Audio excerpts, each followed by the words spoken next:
Hello guys, मेरा नाम Aman. Good morning, all of you.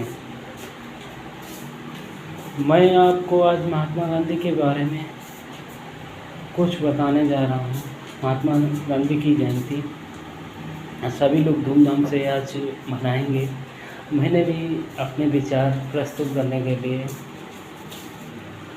एक वीडियो बना रहा हूँ, जो कि सभी लोग इस वीडियो को पूरा देखें। गांधी जी का जन्म 1869 ईस्वी को पोरबंदर में हुआ था। गुजरात के एक स्थान पे हुआ था, जो कि पोरबंदर नामक स्थान था। और इनकी 151वीं जयंती ये है।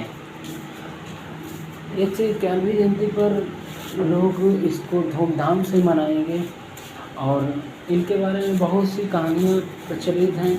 लोगों ने अपने अपने विचार रखे हैं। बहुत लोगों ने इनके ऊपर किताब भी लिखी हैं। इनके एक एक आंदोलनों के ऊपर लोगों ने किताब लिखी है, क्योंकि भारत में इन्होंने 6 आंदोलन किए थे। सभाएं जाने कितनी की होंगी, कोई गिनती नहीं है। और गांधी जी का बचपना गांव में ना बीत कर एक छोटे से शहर में बीता था, जो कि इन्होंने इनकी शिक्षा दीक्षा नॉर्मल थी। ये पढ़ने में भी नॉर्मल थे, बहुत होशियार नहीं थे। और ये थोड़ा कम बोलते थे और अपना काम ज़्यादा करते थे, बोलते कम थे लोगों से। इन्होंने इनकी पढ़ाई होने के बाद उच्च लेवल की पढ़ाई करने के लिए इन्होंने एक कॉलेज में एडमिशन लिया, जो कि वो पूर्ण नहीं कर पाए और इन्हें वो छोड़ना पड़ा। फिर इनकी शादी हो गई थी। कस्तूरबा नामक पत्नी थे, जो कि इनका पहला बच्चा हुआ, वो बच्चा ख़त्म हो गया था। ये बहुत दुखी थे। उसके बाद इन्होंने स्कूल कॉलेज भी छोड़ दिया था। उसी वक्त का वक्त था जो कि इन्होंने कॉलेज छोड़ा था। जब कॉलेज छोड़ा, इनके कुछ समझ में नहीं आ रहा था। फिर एक व्यक्ति थे जो उन्होंने इनको बताया कि आप लंदन में जाकर बैरिस्टर की तैयारी कर सकते हैं। असल में इनके भाई जो थे वो वकील थे, तो उनके भाई ने भी इनको सपोर्ट किया। और इनकी माता नहीं चाहती थी कि हमारा बेटा बाहर जाए। और 1888 के समथिंग की बात है, जो कि इन्होंने अपना मन बना लिया था, हमें लंदन जाना है। इन्होंने अपनी माँ को समझाया और माँ से एक कसम ली थी, एक माँ दी थी कि माँ, मैं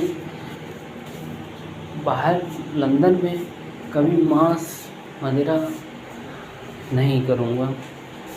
इस वजह से माँ ने उनको बाहर जाने के लिए कह दिया था। फिर ये बाहर गए। इन्होंने अपनी बैरिस्टर की पढ़ाई पूरी करके भारत आए और इन्होंने यहाँ वकालत खोली भारत में।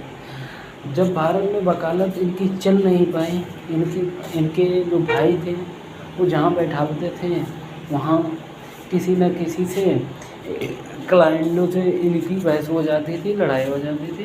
इनका पूरा काम नहीं चल पाता था। तो काम नहीं चल पाता था, अब ये और ज़्यादा परेशान थे। अब करते तो क्या करते, समस्या बहुत ज़्यादा थी। तब एक व्यक्ति आए जो कि दक्षिण अफ्रीका में वह एक धोखाधड़ी थे, जो कि उनका एक मुकदमा था, उसकी पैरवी करनी थी। उस पैरवी के लिए कोई राज़ी नहीं हो रहा था। तब गांधी जी को उन्होंने बताया और गांधी जी को राज़ी किया। गांधी जी लड़ने के लिए तैयार हो गए। उन्होंने सोचा कि हमें तो इधर भी कुछ मिल नहीं रहा, वहाँ अच्छा खासा पैसा मिलेगा। बात हो गई थी, साइन हो गए, वो जाने के लिए तैयार हो गए।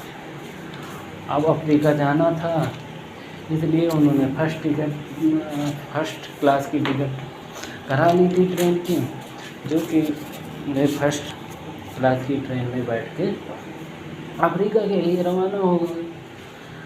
तब रास्ता में गोरों ने देखा, अंग्रेज़ों ने, कि ये भारतीय फर्स्ट क्लास के डब्बे में, तो उनसे बहुत अपशब्दों का प्रयोग किया। बाद में उनको मारा पीटा, अगली स्टेशन पे उतार भी दिया। जब उनको उतार दिया, अब उनके पास कपड़े वपड़े ज़्यादा ले नहीं गए होंगे, तो उन्होंने देखा कि अब मैं क्या करूं, तो रात भर ठंडाते रहे।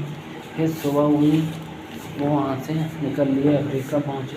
अफ्रीका में इन्होंने अपने फिर भाषण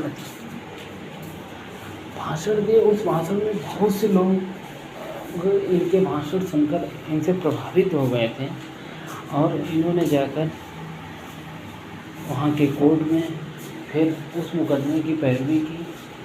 मुकदमे की पैरवी करने के बावजूद भी वहाँ कुछ नहीं मिला, क्योंकि मुकदमे की पैरवी पहली तारीख पर जो थी उसमें की, तब उनको अगली तारीख मिल गई थी।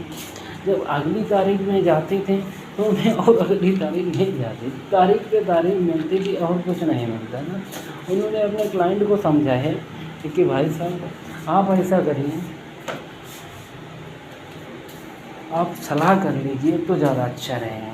फिर उन्होंने उन लोगों की सलाह करा दी, और अब इन्होंने आप भारत आने की योजना बनाई, लेकिन वहाँ बहुत ज़्यादा हिंसा फैली हुई थी। गिरगिटिया प्रथा के विरुद्ध ये खड़े हो गए।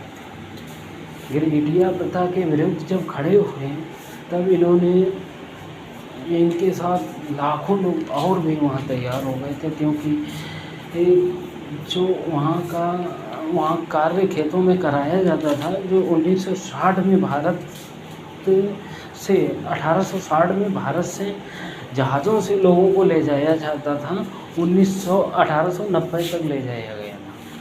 तब उन्होंने इस चीज़ का विरोध किया, और उन लोगों से टैक्स भी बहुत ज़्यादा लिया जाता था, पैसा काम का दिया नहीं जाता था, खाना वाना मिलता था केवल। तो इस चीज़ का विरोध किया। जब विरोध किया, और उनमें इनके साथ बहुत से लोग इकट्ठे हो गए थे। जब इकट्ठे हो गए थे, इनके भाषण सुनते थे, जो कहते थे वो करने लगते थे। अब वहाँ इनसे इन्हें लगाव बढ़ गया था। फिर भी इन्हें अपने परिवार भी देखना था, तो ये भारत लौट आए। जब भारत लौट आए तो वहाँ के लोगों ने फिर कहा कि आप हमारे घर आ जाएं। फिर इन्होंने मन बनाया, अपना परिवार सहित अफ्रीका फिर चले गए। तो अफ्रीका चले गए, वहाँ इन्होंने फिर कई आंदोलन और लड़े, जो कि बहुत अधिक संख्या में लोगों को जोड़कर वहाँ आश्रम बनाए। आश्रम बना के रहने लगे थे। छुआछूत का था जो भी ख़त्म किया, और बड़े बड़े आश्रम बनाए थे। 1100 एकड़ ज़मीन में इनके आश्रम बने हुए थे। वहाँ इन्होंने 3-3, 4-4 हज़ार लोगों को बुलाकर मीटिंगें की थी, जिन लोगों को समझाया था कि आप एक हो जाओ तो सब कुछ हो जाएगा। तो इस तरीके से वहाँ जब हुआ सब कुछ, बाद में फिर भारत वापस, हाँ 1906 की बात है, ये महात्मा बन गए थे वहाँ पे। इन्होंने अपने को महात्मा बना लिया। उन्होंने सोच लिया था कि कुछ हमें बड़ा करना है तो महात्मा बनना है। फिर महात्मा बन गए थे। अब लोगों का इनसे लगाव और ज़्यादा बढ़ गया था। लोगों का लगाव बढ़ गया था। अब भारत आने की इन्होंने तैयारी कर ली थी। गोपाल कृष्ण गोखले गए, इनसे मिले। वहाँ मिलने के बाद भारत ये वापस लौट आए। भारत वापस आते हैं फिर 1917 में ये पहला आंदोलन करते हैं, जो कि चंपारण सत्याग्रह आंदोलन बोला जाता है, जो कि बिहार के जिला चंपारण से शुरू होता है।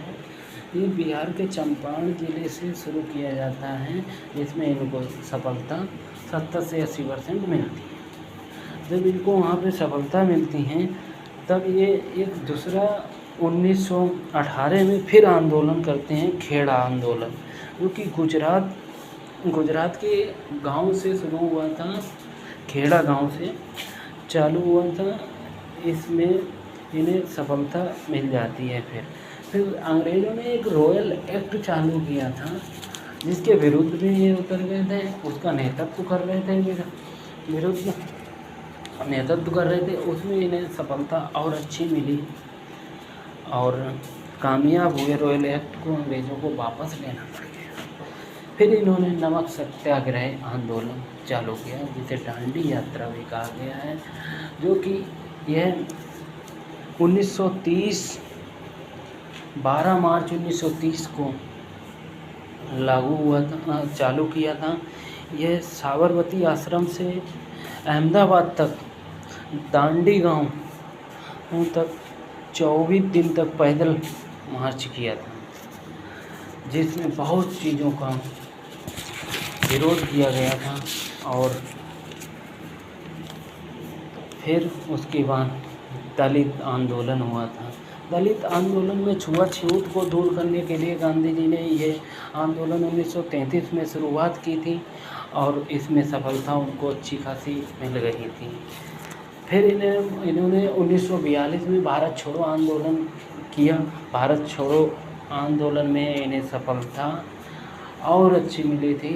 फिर इन्होंने करो या मरो का एक नारा देकर लोगों के अंदर जोश भरकर बता दिया था कि अब तुमको करो या मरो की तैयारी करनी पड़ेगी। तब आज़ादी की नींव पड़ गई थी। जब आज़ादी की नींव पड़ गई तो 1947 में आज़ादी मिल गई थी। फिर उसके बाद नाथूराम गोडसे ने इनको मार दिया था। आज कहा जा रहा है कि इनके नाम से 48 बड़े मारे, जो कि भारत में और 46 विदेशों में इनके नाम से मार्ग चल रहे हैं। और बहुत सी चीज़ें इनके नाम से आज भी प्रसिद्ध हैं। इन्हें बहुत सी किताबें लिखी गई हैं इनके ऊपर। मैंने इतना बताया है, इसमें किसी को परेशान नहीं किया है। मेरी बात को बुरा लगे तो क्षमा करना, कोई गलती हो उसके लिए भी क्षमा करना। मेरा नाम अमन।